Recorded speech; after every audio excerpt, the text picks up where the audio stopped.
उपलब्धियों का मूल्यांकन एवं प्रश्नों का निर्माण। Evolution of achievements and formation of questions. प्रश्नों का निर्माण, फॉर्मेशन ऑफ क्वेश्चन एवं उपलब्धियों का मूल्यांकन। Evolution of achievement. उपलब्धियों का कैसे मूल्यांकन किया जाता है और किस प्रकार के प्रश्नों का निर्माण किया जाता है, इसके बारे में पढ़ेंगे। तो उपलब्धियों का मूल्यांकन कैसे किया जाए। छात्रों की उपलब्धियों का मूल्यांकन एवोल्यूशन ऑफ अचीवमेंट्स सतत एवं व्यापक रूप से होते रहना चाहिए। इसके लिए कई विधियों को अपनाया जाता है, किंतु ग्रेडिंग पद्धति का प्रयोग इस कार्य हेतु बेहतर होता है। विभिन्न क्षेत्रों में विद्यार्थियों की उपलब्धियों का रिपोर्ट तैयार करते समय समग्र ज्ञान में अप्रत्यक्ष ग्रेडिंग के 5 बिंदुओं का प्रयोग किया जा सकता है। इन ग्रेडों में अंकों का वितरण निम्न प्रकार से किया जाना चाहिए। जैसे ग्रेड, फिर परिणाम और अंक में ग्रेड देना चाहिए A+, A, B, C, D। जिस बच्चे का 90% और 100% के बीच में आया है, उस बच्चे को एक्स्ट्रा ऑर्डिनरी बोल सकते हैं, यानी सर्वोत्कृष्ट।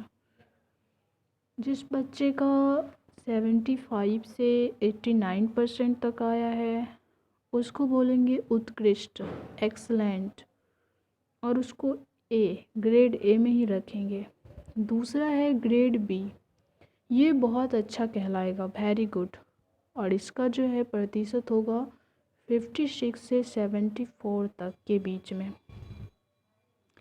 दूसरा जो सी ग्रेड वाला होगा, ये अच्छा होगा, यानी गुड, और इसका अंक हो जाएगा 35% से 55% के बीच। उसके बाद दूसरा जो ग्रेड होगा वो होगा डी, ये औसत बच्चा कहलाएगा, एवरेज बच्चा, इसका होगा 35% से कम।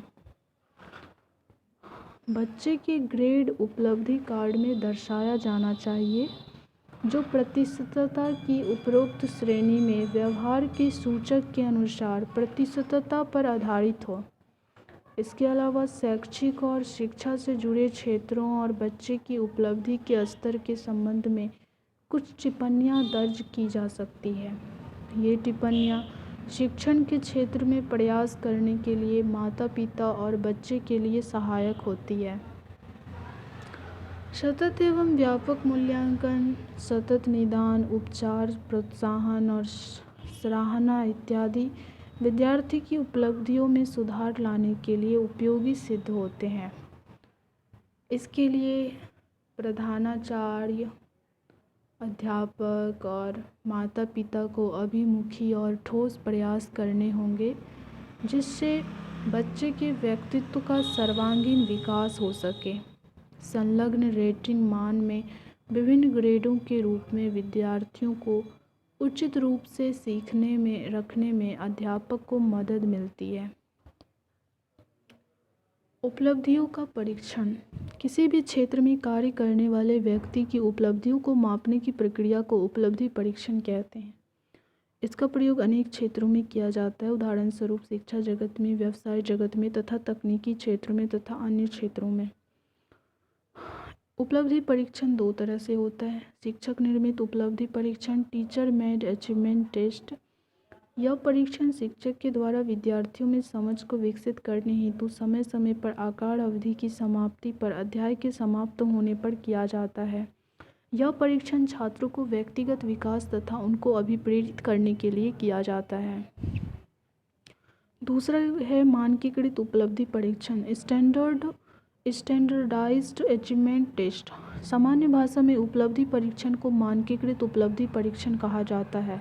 इसका विकास कक्षा स्तर पर कौशल तथा ज्ञानार्जन को मापने हेतु किया जाता है। सामान्यतः योजनाबद्ध निर्देश तथा प्रशिक्षण या कला निर्देशन द्वारा किया जाता है। अब रचनात्मक मूल्यांकन। रचनात्मक मूल्यांकन फॉर्मेटिव एवोल्यूशन फीडबैक उपलब्ध कराता है जो विद्यार्थी को शिक्षा प्राप्ति की त्रुटियों को समझने और उन्हें दूर करने में सहायता देता है। शैडलर के अनुसार रचनात्मक मूल्यांकन में फीडबैक और स्व मूल्यांकन दोनों शामिल होते हैं। ब्लैक और विलियम के अनुसार रचनात्मक मूल्यांकन प्रायः इससे अधिक कुछ नहीं होता कि मूल्यांकन बारंबार किया जाता है और अध्यापन की तरह उसी समय किया जाता है। रचनात्मक मूल्यांकन को रूपात्मक आकलन भी कहा जाता है। रचनात्मक मूल्यांकन में कार्य अनुभव, कला शिक्षा और स्वास्थ्य तथा शारीरिक शिक्षा जैसे क्षेत्रों में कार्य निष्पादन का निर्धारण 5 बिंदु पॉइंट वाले पैमाने जैसे ग्रेड ए, बी, सी आदि पर किया जाता है, जिसका विवरण रिपोर्ट कार्ड की पिछली ओर दिया जाता है। जैसे 91 से 100 वाले बच्चे A1 कहलाएंगे, इसका ग्रेड पॉइंट होगा 10। 81 से 90 के बीच के बच्चे A2 कहलाएंगे, इसका ग्रेड होगा 9। 71 से 80 के बीच के बच्चे जो है B1 कहलाएंगे, जिसका ग्रेड होगा 8। 61 से 70 के % के बच्चे कहलाएंगे B2, जिसका ग्रेड होगा 7। 51 से 60 के बीच के बच्चे का C1 होगा, जिसका ग्रेड होगा 6। 41 से 50 के बीच के बच्चे C2 कहलाएंगे और इसका ग्रेड होगा 5। 33 से 40 के बच्चे D ग्रेड के कहलाएंगे और इसका पॉइंट होगा 4 और जो है ग्रेड पॉइंट 4 होगा। और 21 से 32 के बच्चे E1 कहलाएंगे और इसका ग्रेड 3 होगा, उससे भी कम होगा। और 0 से 20 के E2 कहलाएंगे और इसका ग्रेड होगा 2। तो ये थे रचनात्मक मूल्यांकन के ग्रेडिंग पैमाना A1, A2, B1, B2, C1, C2, D और E1, E2 ये सारी। अब रचनात्मक मूल्यांकन का कार्यान्वयन इम्प्लीमेंटेशन ऑफ फॉर्मेटिव एवोल्यूशन क्या है? शिक्षा प्राप्ति के लिए लक्ष्य, अभिप्राय अथवा परिणाम और इन्हें प्राप्त करने की कसौटियों को पूरा करने में सहयोग देता है। रचनात्मक मूल्यांकन से अध्यापकों और विद्यार्थियों के बीच गंभीर बातचीत जो निरंतर बनती रहती है उसमें और परिपक्वता आ जाती है। रचनात्मक मूल्यांकन के क्रियान्वयन के अंतर्गत प्रभावशाली फीडबैक समय पर उपलब्ध कराया जाना चाहिए जो विद्यार्थियों को अपनी शिक्षा को आगे बढ़ाने में समर्थ बनाता है। रचनात्मक मूल्यांकन विद्यार्थियों का स्वयं अपनी शिक्षा प्राप्ति में सक्रिय रूप से शामिल होना निर्धारित करता है।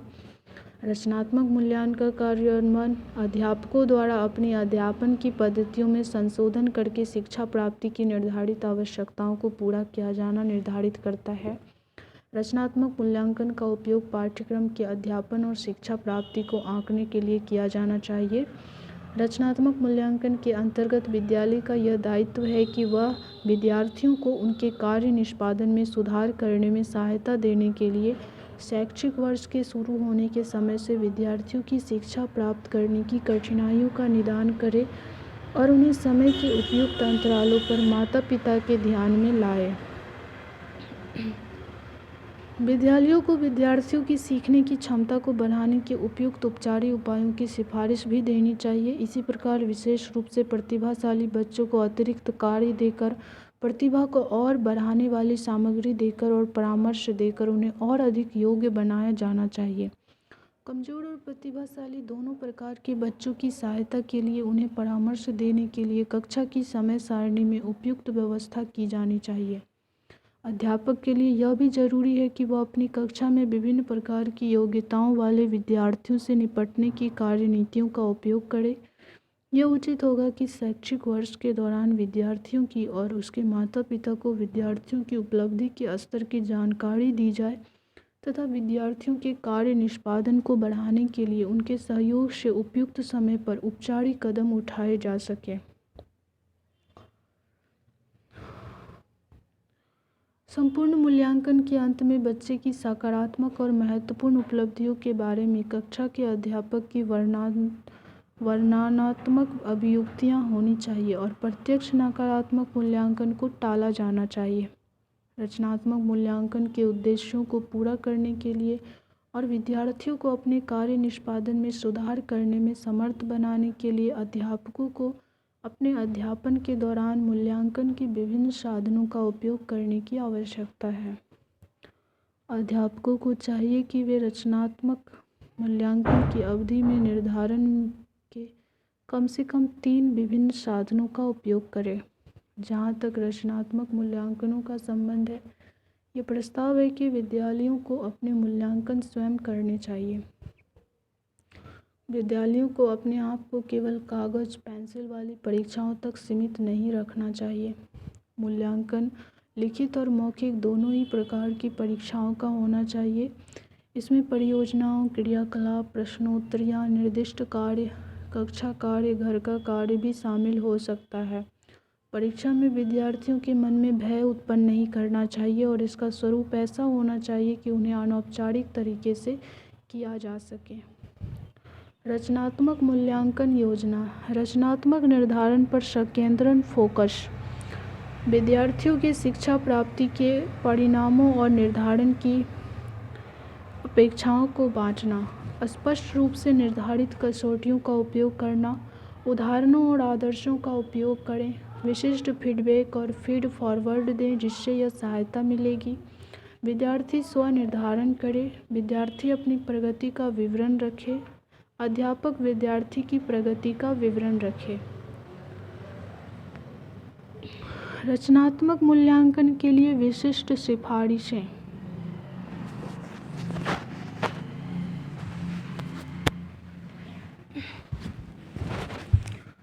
रचनात्मक मूल्यांकन के लिए विशिष्ट सिफारिशें। विद्यार्थी अपना सत्र अप्रैल में शुरू करते हैं और सीबीएसई ने रचनात्मक मूल्यांकन के लिए यह सिफारिश की है कि यह नए सत्र के प्रारंभ में अप्रैल में शुरू हो।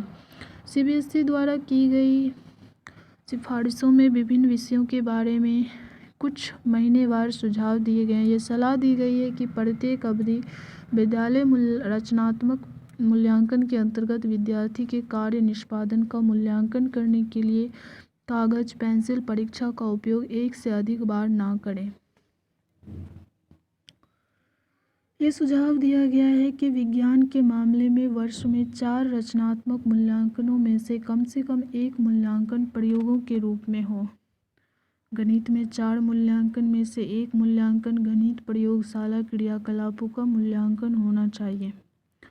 समाज विज्ञान में 4 में से कम 1 मूल्यांकन परियोजनाओं पर आधारित होना चाहिए। भाषाओं में 4 में से कम 1 मूल्यांकन श्रवण, बोध अथवा वार्तालाप के रूप में वार्तालाप करने के कौशल का मूल्यांकन होना चाहिए। उपरोक्त मार्ग निर्देशों का प्रयोजन यह है कि मूल्यांकन के बहुविध मॉडलों का उपयोग किया जाए ताकि लिखित परीक्षाओं पर ध्यान के संकेंद्रण कंसंट्रेशन को कम किया जाए। रचनात्मक मूल्यांकन ग्रेड केवल एक निर्धारण के लिए नहीं हो सकता, यह किसी सारी अवधि में किए गए कार्य का औसत होना चाहिए। उदाहरण के लिए एक ग्रेड जो प्रयोगों को दर्शाता एक खास अवधि में किए गए प्रयोगों 3-4 का औसत होना चाहिए। अब प्रश्नों का निर्माण कैसे करेंगे?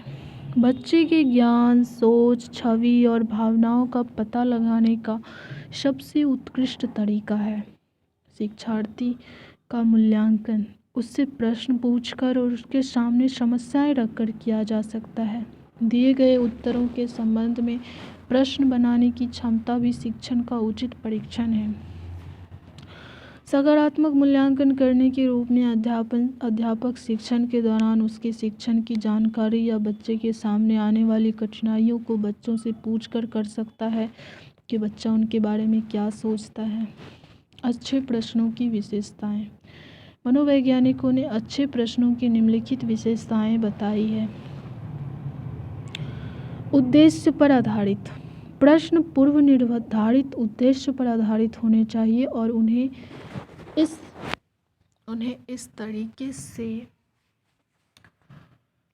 तैयार किया जाना चाहिए कि इससे उद्देश्य का प्रभावी परीक्षण हो सके। दूसरा है अनुदेश। इसके माध्यम से उसे विशेष कार्य सौंपा जाना चाहिए।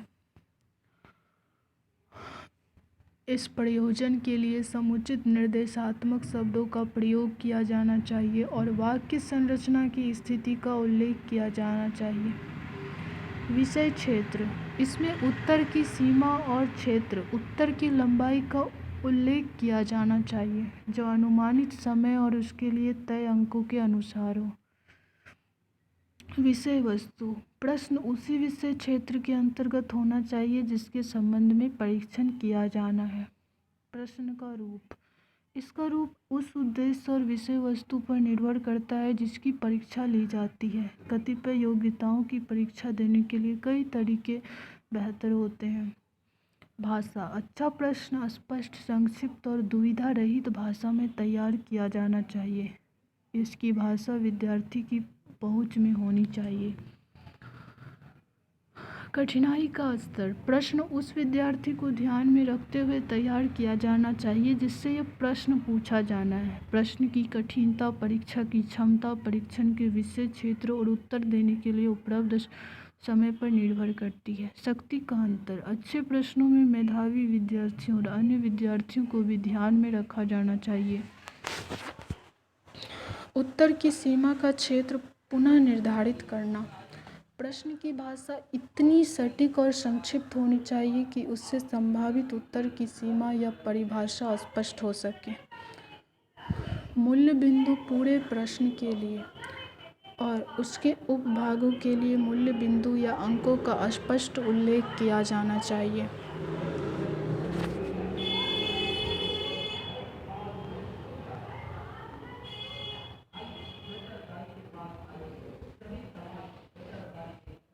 पूरक प्रकार के प्रश्न, अब ये पूरक प्रकार के प्रश्न सप्लीमेंट्री टाइप क्वेश्चन क्या होते हैं? इसमें विद्यार्थियों को एक शब्द में या कई वाक्यों अथवा अनुच्छेदों में उत्तर देना होता है। इस प्रकार के प्रश्नों को स्वच्छ उत्तर प्रश्न भी कहा जाता है। पूरक प्रकार के प्रश्नों को 3 वर्गों में विभाजित किया जा सकता है: निबंध प्रकार, संक्षिप्त उत्तर प्रकार और बहुत संक्षिप्त उत्तर प्रकार। पूरक प्रकार के प्रश्न: निबंधनात्मक प्रश्न, लघु उत्तरीय प्रश्न, अति लघु उत्तरीय प्रश्न। तो निबंधनात्मक प्रश्न, निबंध प्रकार के प्रश्न से आशय है ऐसा लिखित उत्तर जो 1 या 2 पृष्ठों में हो। विद्यार्थियों की इस बात की छूट होती है कि वे उत्तर की शब्दावली, उसकी लंबाई और उसके संयोजन अपने तरीके से कर सकते हैं। ज्ञान को मापने के लिए प्रयोग किए जाने वाले निबंध प्रकार के प्रश्नों में अंतर किया जाना चाहिए। निबंध प्रकार के प्रश्नों का उद्देश्य यह है कि बच्चे का भाषाओं में लिखने का परीक्षण किया जाए, उसे निबंध परीक्षा कहा जाता है। ऐसी कई प्रकार की योग्यताएं हो सकती है जिनकी अन्य तरीके से नहीं बल्कि निबंध प्रकार के प्रश्न पूछकर ही परीक्षा ली जा सकती है। ये योग्यताएं निम्न प्रकार के हैं: अर्जित ज्ञान से संगत तथ्य का चयन करना, ज्ञान के विभिन्न पहलुओं के बीच उनकी पहचान करना और उनके आपस का संबंध निर्धारित करना, अनुमान लगाकर सूचनाओं को व्यवस्थित करना, उसका विश्लेषण करना, तथ्यों की व्याख्या करना और अन्य प्रकार की सूचनाएं एकत्र करना, दी गई समस्या के बारे में अपने व्यक्तिगत और मूल दृष्टिकोण को व्यक्त करना, तथ्यों, आंकड़ों और उपयुक्त तर्कों से अपने विचार को बनाए रखना, समस्या और मुद्दे के प्रति आंतरिक अभिवृत्ति का प्रदर्शन करना, स्थूल, व्यापक और सूक्ष्म दोनों स्तरों पर समस्या को समझना। निबंधनात्मक प्रश्नों को तैयार करना, निबंधनात्मक प्रकार के प्रश्नों का आरंभ सामान्यतः चर्चा, व्याख्या, मूल्यांकन, परिभाषा, तुलनात्मक व विश्लेषण से होता है। निबंध प्रकार के प्रश्न अच्छे होते हैं जब उनका समूह छोटा व समय सीमा के अंतर्गत परीक्षा के लिए तैयार किया जाता है। ये लिखित अभिव्यक्ति के लिए भी उचित होते हैं। कुछ सामान्य प्रश्न निम्न प्रकार है: रेतीली मिट्टी जल को क्यों नहीं रोकती? 4 ज्ञानेंद्रियों के नाम बताइए एवं उनके बारे में संक्षेप में लिखिए। कथनात्मक: गुप्त काल को भारतीय इतिहास का स्वर्ण युग क्यों कहा जाता है? प्रश्नात्मक। अन्य उदाहरण, रूजवेल्ट द्वारा वर्ष 1932 में संयुक्त राष्ट्र अमेरिका के राष्ट्रपति के चुनाव जीतने के कारण बताइए और इस प्रश्न में समावेशन कर इसे इस प्रकार बनाया जा सकता है। रूजवेल्ट का राष्ट्रपति का चुनाव जीतने का महत्वपूर्ण कारण था हूवर की अलोकप्रियता। क्या आप सहमत हैं? अपना उत्तर स्पष्ट करें। इनमें पहले उदाहरण में पूछे गए प्रश्न रटे रटाए उत्तर पर बल देता है, जबकि दूसरे उदाहरण में पूछे गए प्रश्न अपेक्षित विचारों, विश्लेषण एवं मूल्यांकन आदि को महत्व देता है। लघु उत्तरीय प्रश्न। निबंधनात्मक प्रश्नों में वस्तुनिष्ठता और विश्वसनीयता की कमी होती है, इसलिए निबंध प्रकार के प्रश्नों में संक्षिप्त, सार, संक्षेप और स्पष्टता नहीं होती। लघु प्रश्न उत्तर दो चरम स्थितियों के मध्य मार्ग है। शिक्षक एवं छात्र यदि इनके प्रारूप को भलीभांति समझ ले तो वस्तुनिष्ठ और निबंध दोनों ही प्रकार के प्रश्न लाभदायक सिद्ध हो सकते हैं। कुछ लघु उत्तरीय प्रश्न निम्न प्रकार हैं। संसार के 7 अजूबों में से पिरामिड को एक अजूबे के रूप में क्यों माना गया? पौधे और जानवरों में 4 अंतर बताइए।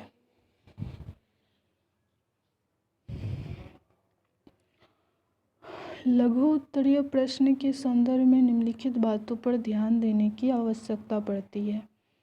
लघु प्रश्नों का प्रयोग वार्षिक या यूनिट परीक्षाओं में किया जा सकता है। लगभग सभी वस्तुनिष्ठ अध्ययनों से इसका प्रयोग किया जा सकता है।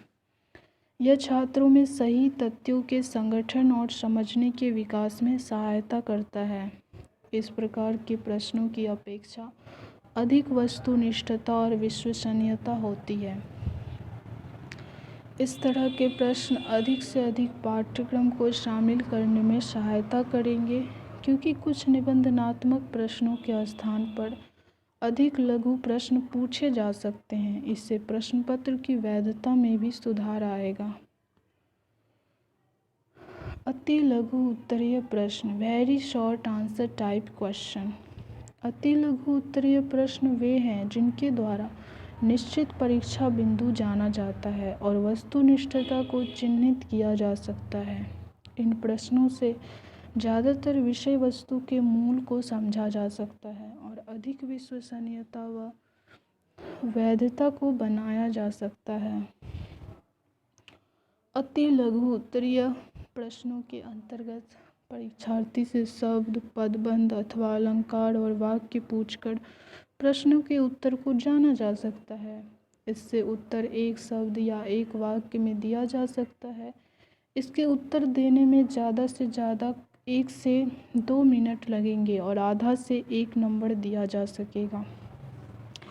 अति लघु प्रश्नोत्तरों का प्रयोग सभी विद्यालयी विषयों में किया जा सकता है। कुछ अति लघु प्रश्नोत्तरों के उदाहरण निम्नलिखित हैं। रिक्त स्थान पूर्ति प्रकार के प्रश्न, यह भाषा ज्ञान में अभिव्यक्ति को जानने में सहायक होगा। प्रश्न का एक उदाहरण, मैं बहुत परेशान था क्योंकि डैश।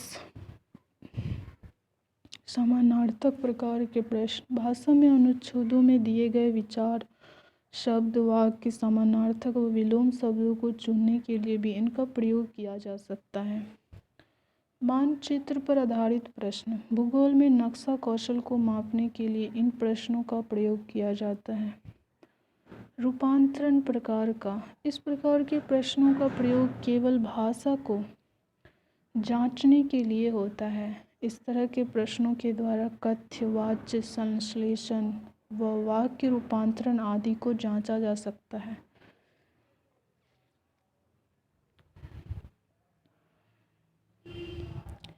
चित्रात्मक प्रश्न, पिक्चर बेस्ड क्वेश्चन का निर्माण सामान्यतः प्राथमिक कक्षा के ज्ञान की परख हेतु किया जाता है। इस प्रकार के प्रश्नों में दिए गए चित्रों से संबंधित प्रश्न पूछे जाते हैं। किसी चित्र के आधार पर यह पूछा जा सकता है कि दिए गए चित्र में व्यक्ति क्या कर रहा है, अथवा यह किसकी तस्वीर है, अथवा दिए गए व्यक्ति का व्यवसाय क्या है। नीचे दिए गए लोगों का क्या व्यवसाय है?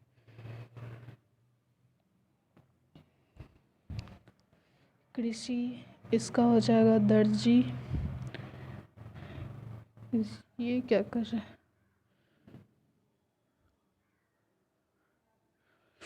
इस दोनों के बारे में पता नहीं चल रहा है। कलाकार, डाकिया हो जाएगा ये डॉक्टर। अब है निर्वचनात्मक प्रश्न, इंटरप्रिटेटिव क्वेश्चन के जरिए विविध विषयों से संबंधित ज्ञान की परीक्षा ली जाती है। इस प्रकार के प्रश्नों के जरिए एक ही बार में किसी विषय से संबंधित कई पहलुओं की परीक्षा संभव है। बस की समय सारणी को पढ़ें और नीचे दिए गए प्रश्नों के उत्तर। हिमाचल प्रदेश सड़क परिवहन बस सेवा समय सारणी। दिल्ली वैद्यनाथ, दिल्ली से चंबा और दिल्ली से धर्मशाला। दिल्ली से जाने का समय, दूसरी तरफ से जाने का समय, दूरी इतना, किराया इतना। बस की समय सारणी का शीर्षक क्या है? समय सारणी में कितने मार्गों की सूची दी गई है? 3 मार्गों की। अब रिक्त स्थान प्रकार के प्रश्न। इस प्रकार के प्रश्नों में एक कथन दिया जाता है जिससे कि एक शब्द या 2 शब्दों को उनके स्थान से हटा दिया जाता है और छात्रों को उन रिक्त स्थानों में अनुपयुक्त शब्द भरने को कहा जाता है। इसके कुछ उदाहरण इस प्रकार हैं। सभी प्राणी डैश प्राप्त करने के लिए सांस लेते हैं। सूफी संतों के मकबरे को डैश कहा जाता है। पृथ्वी के ऊपरी भाग को डैश कहते हैं। क्षेत्रफल के दृष्टिकोण से भारत विश्व का सबसे बड़ा देश है, तो यहाँ होगा 7वां सबसे बड़ा देश है। पृथ्वी के ऊपरी भाग को भूपर्पट्टी कहते हैं। सूफी संतों के मकबरे को दरगाह कहते हैं और सभी प्राणी ऊर्जा प्राप्त करने के लिए सांस लेते हैं। तो वे प्रश्न जिनके एक से अधिक विकल्प हो उन्हें वस्तुनिष्ठ प्रश्न कहा जाता है। अब वस्तुनिष्ठ प्रकार के प्रश्नों के विभिन्न रूप। वैकल्पिक उत्तर प्रकार के प्रश्न। इस तरह के प्रश्नों से छात्रों को विकल्प के रूप में दिए गए 2 में से किसी एक सही उत्तर का चयन करना होता है। विभिन्न प्रकार के वैकल्पिक प्रश्न उत्तर निम्न प्रकार हैं। सत्य असत्य और हाँ नहीं प्रश्न, true false and yes no question. इस प्रकार के प्रश्नों में एक कथन दिया जाता है और छात्रों को यह बताना होता है कि यह कथन सत्य है या असत्य। सत्य असत्य वाले प्रश्न सरलता से बनाए जा सकते हैं और आसानी से निरीक्षित किए जा सकते हैं। ये विद्यार्थी की समझ को भली भांति विश्वसनीय ढंग से मापते हैं, विशेष रूप से कक्षा में ली जाने वाली परीक्षाओं में। कथन अगर सत्य है तो 100 लिखें, यदि असत्य है तो अ लिखें। जानवर और पौधे जीवन दोनों जीवन रूप हैं। सभी जानवर छोटे जानवरों को खाते हैं, ये बिल्कुल गलत है। सभी गलत प्रकार का हाँ नहीं प्रकार के प्रश्न सही कथन के सामने सही का गलत के सामने गलत का चिन्ह लगाएं। द्रव का निश्चित आकार नहीं होता, सही है। बर्फ पानी से हल्की होती है, गलत। तो इससे गलत का क्रॉस, सही है तो सही का क्रॉस। उसके बाद है मिलान प्रकार। मिलान प्रकार मैचिंग टाइप के प्रश्न 2 सारणी में होते हैं। शब्द व कथन एक सारणी में दिए जाते हैं जिनका मिलान दूसरी सारणी में दिए गए उत्तरों से करना होता है। मिलान प्रकार के प्रश्न नीचे दिए गए हैं।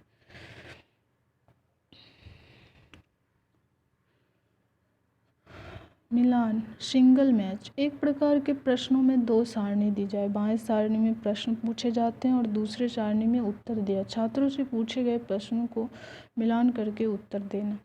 मिलान प्रकार के प्रश्नों के उत्तर नीचे दिए गए हैं। सारणी क और सारणी ख में दिए गए शब्दों का मिलान करें। सारणी क में दिए गए शब्दों का मिलान सारणी ख में दिए गए अर्थों के अनुसार करें। ये कठिन है, ये सरल है। दिन कितने घंटे का होता है? रात में तारे होते हैं, दिन में सूर्य का प्रकाश होते हैं और दिन कितने घंटे के होते हैं? 24 घंटे के। सुबह सूर्य का प्रकाश, रात में तारे, दिन 24 घंटे के।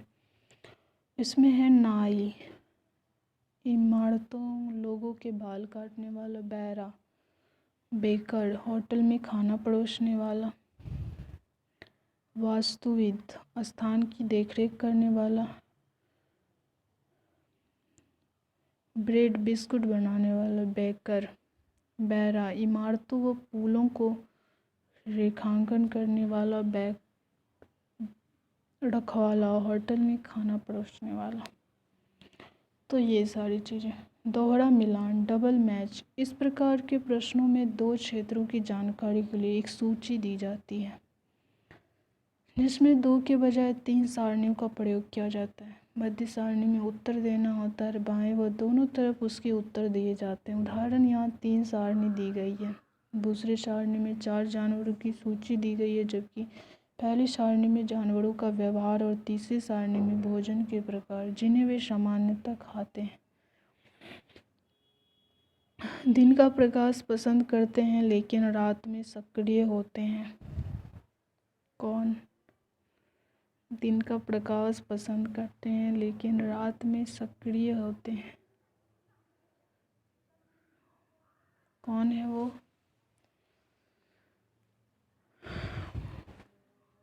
उसके बाद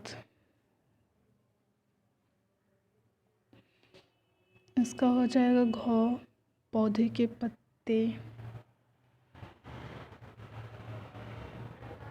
दिन का प्रकाश पसंद करते हैं लेकिन दिन में सक्रिय होते हैं। दिन का प्रकाश पसंद नहीं करते।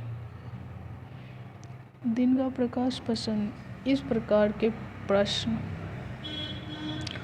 कुंजी सूची और जांच सूची, की लिस्ट एंड चेक लिस्ट। इसमें छात्रों को कुंजी के रूप में 2 या 3 विकल्प दिए जाते हैं जिसमें उसे कुंजी सूची के आधार पर उत्तर देना होता है, जैसे जल, पारा, वाष्प, लोहा, स्थिति। बताइए कि कौन सा ठोस, द्रव और गैस। जल द्रव हो जाएगा, पारा भी द्रव होगा, वाष्प गैस होगा और लोहा जो है ठोस हो जाएगा। सांचा मदे, आइटम टेम्पलेट, यह दोहरे मिलान वाले प्रकार के विस्तार के रूप में होते हैं जिसमें किसी प्रेरक के लिए 2 से अधिक उत्तर दिए जाते हैं। इस प्रकार के पूछे गए प्रश्न खड़ी लाइनों में होते हैं और उत्तर सारणी में देना होता है। छात्रों को प्रत्येक सारणी को जांचकर उत्तर देना होता है। विटामिन और उनकी कमी से होने वाले रोग। ए, अधिक प्रवाह, अधिक रक्त प्रवाह, रक्ताल्पता, खुजली, रतौंधी। बहुविकल्पनात्मक प्रश्न, सभी वस्तुनिष्ठता प्रकार के प्रश्नों में बहुविध चयनात्मक प्रश्न बहुत उपयोगी होते हैं। इस तरह के प्रश्नों में एक अधूरा कथन दिया जाता है। इसके लिए 4-5 वैकल्पिक उत्तर दिए जाते हैं। विकल्पों में से छात्रों को सही उत्तर देना होता है। इसमें बहुविकल्पिक प्रश्न, मल्टी चॉइस क्वेश्चन, MCQ 2 प्रकार के होते हैं। प्रश्न रूप, क्वेश्चन फॉर्म, परीक्षा अनुदेशनात्मक वस्तुनिष्ठ व्याख्या। इनमें से कौन सी बीमारी जीवाणु व विषाणु द्वारा नहीं होती? जीवाणु और विषाणुओं द्वारा नहीं होता। ये हो जाएगा हृदयाघात। अधूरे कथन के रूप में, व्हेल और चमगादड़ दोनों में निम्नलिखित बातें समान होती है। व्हेल और चमगादड़।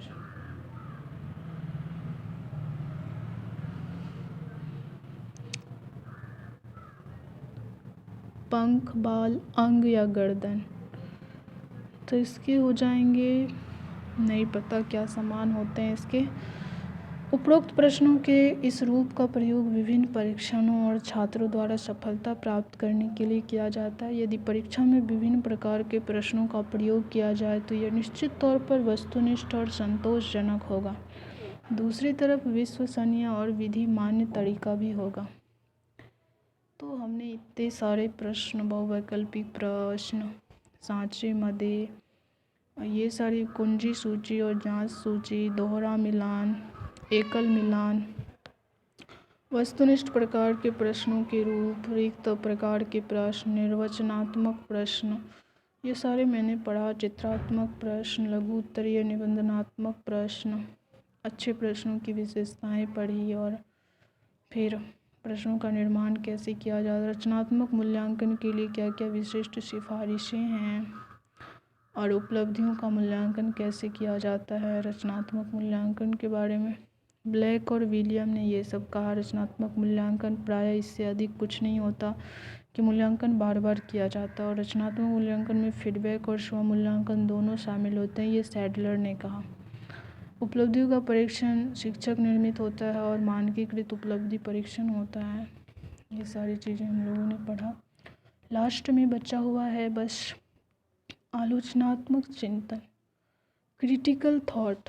चिंतन की एक ऐसी प्रक्रिया है जिसके अंतर्गत किसी भी वस्तु, विषय इत्यादि के सकारात्मक एवं नकारात्मक पहलुओं के बारे में विचार किया जाता है। शिक्षण के दौरान अध्यापकों को छात्रों में आलोचनात्मक चिंतन का विकास करना चाहिए। इससे विषय वस्तु के बारे में छात्रों में एक दृष्टिकोण का निर्माण होता है। यदि किसी तथ्य के बारे में विद्यार्थी को बताया जाता है, यदि वह इस तथ्य को उसी रूप में स्वीकार कर लेता है तो माना जाएगा कि उसमें आलोचनात्मक चिंतन का गुण नहीं है। लेकिन वही विद्यार्थी उपलब्ध तथ्य के बारे में एक अलग सोच व्यक्त कर उसके दोनों पक्षों को बताता है तो यह गुण आलोचनात्मक चिंतन कहलाएगा। जैसे कोई बालक फुटबॉल खरीदते वक्त उसके गुण, मजबूती इत्यादि के बारे में पता लगाकर खरीदता है तो ये माना जाएगा कि उसमें आलोचनात्मक चिंतन का विकास हो रहा है। Critical thought. अब क्वेश्चन कर लेते हैं। वर्तमान समय में सतत एवं व्यापक मूल्यांकन के अंतर्गत ग्रेडों में अंकों का वितरण किया जाता है। इस प्रणाली में कितने प्रतिशत अंक प्राप्त करने वाले छात्र को बहुत अच्छा या बी ग्रेड के अंतर्गत रखा जाता है। बहुत अच्छा और बी ग्रेड के लिए तो होगा 2 नंबर, 56 से 74%। तो देखते हैं एक का 2 नंबर सही है कि नहीं। बिल्कुल सही है। अब दूसरा है, वर्तमान समय में सतत एवं व्यापक मूल्यांकन के अंतर्गत ग्रेडों में अंकों का वितरण किया जाता है। इस प्रणाली में कितने प्रतिशत अंक प्राप्त करने वाले छात्र को सर्वोत्कृष्ट या A+ ग्रेड के अंतर्गत रखा जाता है। तो इसका सबसे ज़्यादा हो गया 90 से 100%, तो इसका 2 का 1 होगा। छात्र की उपलब्धि के मूल्यांकन के लिए सबसे बेहतर तरीका क्या हो सकता है। प्राप्तांकों के आधार पर श्रेणी प्रदान करना, ग्रेडिंग पद्धति का उपयोग, तुलनात्मक मूल्यांकन। मेरे ख्याल से उपरोक्त सभी होगा, तो इसका हो जाएगा 4, 3 का 4, 3 का 2, 3 का 2 है, यानी ग्रेडिंग पद्धति का प्रयोग करके,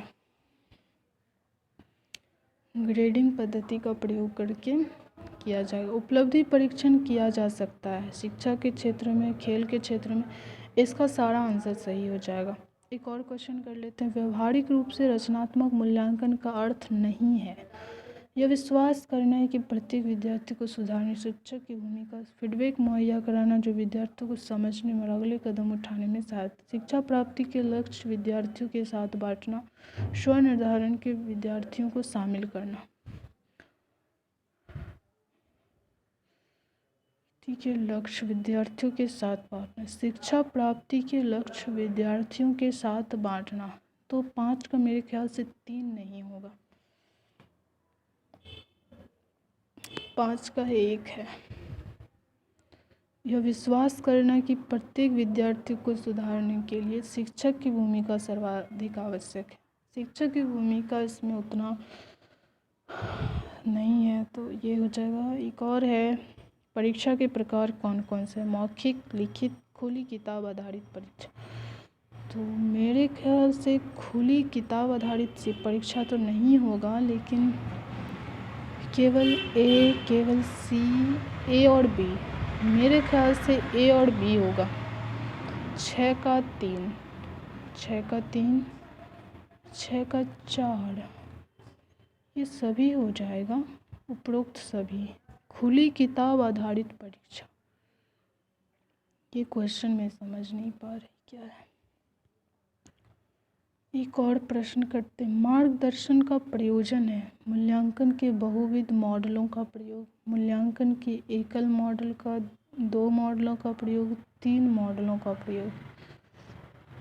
मार्गदर्शन का प्रयोजन है, मेरे ख्याल से 7 का 1 होगा। बहुविध मॉडलों का प्रयोग, 7 का 1। सही है। उसके बाद अच्छे प्रश्नों की विशेषताएं होती है।